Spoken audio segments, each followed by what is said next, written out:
छत्तीसगढ़ में आज सीबीआई फिर सक्रिय हुई और पीएससी घोटाले से जुड़े लोगों के ठिकानों पर छापे मारे। छापों की घेरे में कांग्रेस नेता राजेंद्र शुक्ला और राज्यपाल के पूर्व सचिव अमृत खालको भी आए। सीबीआई ने पीएससी की परीक्षा देने वाले कुछ छात्रों के घर पर भी दबिश दी है। इस छापेमारी का कांग्रेस ने विरोध किया और कहा कि ये छापेमारी सिर्फ दिखावे की जांच हो रही है और सीबीआई और बीजेपी के पास कुछ भी नहीं है। देखिए क्या है छत्तीसगढ़ का पीएससी घोटाला और क्या कुछ मिला इन छापों में, हमारी इस रिपोर्ट में।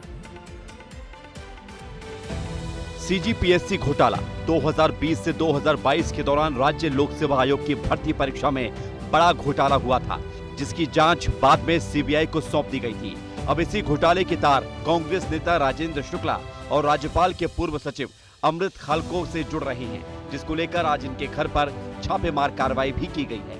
ये अमृत खलको का घर है। चाली में यहाँ पे देखिए महिला पुलिस भी अंदर में है और सीबीआई की टीम अंदर में तमाम अमृत खलको, उनके बेटा और बेटी और तमाम घरों के लोगों से पूछताछ कर रही है। बिलासपुर में कांग्रेस नेता राजेंद्र शुक्ला के घर पर भी छापा पड़ा, लेकिन सीबीआई की टीम जब राजेंद्र शुक्ला के घर पहुंची तो राजेंद्र शुक्ला घर पर नहीं थे। सीबीआई को राजेंद्र शुक्ला तो नहीं मिले, लेकिन घर पर उनकी पत्नी और बेटी मौजूद थी। सबसे बड़ी बात यह है कि हम उसी घर में मौजूद हैं जहां सीबीआई सुबह आई थी और राजेंद्र शुक्ला जी की जो वाइफ है श्रीमती अनीता शुक्ला, उनसे पूछताछ हुई है। हम उनसे जानेंगे कि आखिर सीबीआई की टीम ने जो है 5 से 6 घंटे यहाँ जांच की है तो क्या सवाल पूछे हैं और क्या जवाब उनको दिया गया है। सीबीआई की जांच सुबह पहुंची थी, क्या रवैया रहा उनका? सीबीआई वाले 7:30 बजे हमारे पुराने घर गए थे, उसके बाद 8:50 पर यहाँ आए थे। यहाँ पर जांच, अब सीबीआई को जांच गई है तो जांच करना उनका काम है। हम लोगों ने उनके जांच में सहयोग किया और जांच निष्पक्ष होनी भी चाहिए। अगर कोई बात हुई है तो उसकी जांच होनी चाहिए। पूरे प्रदेश में छापेमार कार्रवाई हो रही थी तो सूबे के दोनों राजनीतिक दलों की प्रतिक्रिया भी सामने आने लगी। पूर्व सीएम भूपेश बघेल ने कहा कि बीजेपी के पास जांच करने को कुछ है ही नहीं, ये सिर्फ दिखावे की जांच हो रही है। वहीं छत्तीसगढ़ सरकार में वित्त मंत्री ओपी चौधरी ने कहा, हमने संकल्प लिया था कि घोटालेबाजों पर कठोर कार्रवाई होगी और हमारी सरकार वही काम कर रही है। विष्णुदेव साय जी की शायद स्मृति कमजोर है। उनके शासनकाल में, बीजेपी के शासनकाल में 15 साल क्या पीएससी की परीक्षा नहीं होती थी और हुआ तो सब गड़बड़ी, व्यापम में गड़बड़ी, पीएससी में गड़बड़ी, भर्ती में गड़बड़ी, सब कुछ तो हुआ, न्यायालय तक के अटका हुआ है। वर्षा डोंगरे वाला मामला क्या था? यूडब्ल्यू में केस हुआ था, राज्यपाल के पास गया था और अभी जो इन लोगों ने जांच की घोषणा कर दी, लेकिन 8 महीने में क्या पाया आप?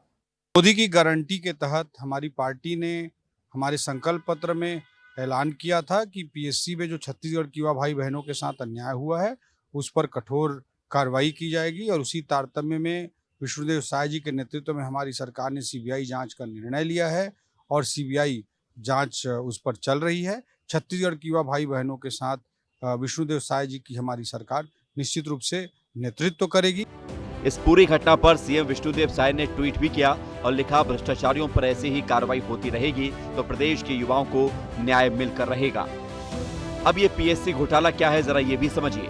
2020 से 2022 के दौरान सीजीपीएससी के चयन में घोटाला हुआ था। 2021 में जारी रिजल्ट में घोटाला हुआ था। 12 विभागों के लिए 170 पदों के मामले में गड़बड़ी की गई थी। युवाओं ने चयन प्रक्रिया में परिवारवाद का आरोप लगाया। तत्कालीन पीएससी अध्यक्ष टामन सिंह सोनवानी पर दर्ज हुई एफआईआर। परीक्षा नियंत्रकों पर भी एफआईआर दर्ज की गई। इसी मामले को लेकर आज सीबीआई ने छत्तीसगढ़ में 15 जगहों पर छापेमार कार्रवाई की।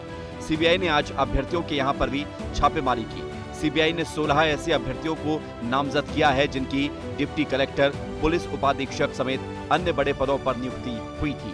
ब्यूरो रिपोर्ट, विस्तार न्यूज। राज्य सेवा की बड़ी बड़ी परीक्षाओं में होने वाली ऐसी गड़बड़ियां उन लाखों परीक्षार्थियों का हौसला तोड़ देती हैं जो दिन रात मेहनत करके इन परीक्षाओं की तैयारी करते हैं। अब परीक्षा लीक के खिलाफ केंद्र और राज्य सरकारों ने कड़े कानून तो बनाए हैं, मगर बात उस प्रक्रिया की है जो अब तक फुल प्रूफ नहीं हो सकी है। जिम्मेदारों पर कड़ी कार्रवाई के बाद ही परीक्षा में ऐसी धांधलियां थमेंगी, ऐसी हम उम्मीद कर सकते हैं।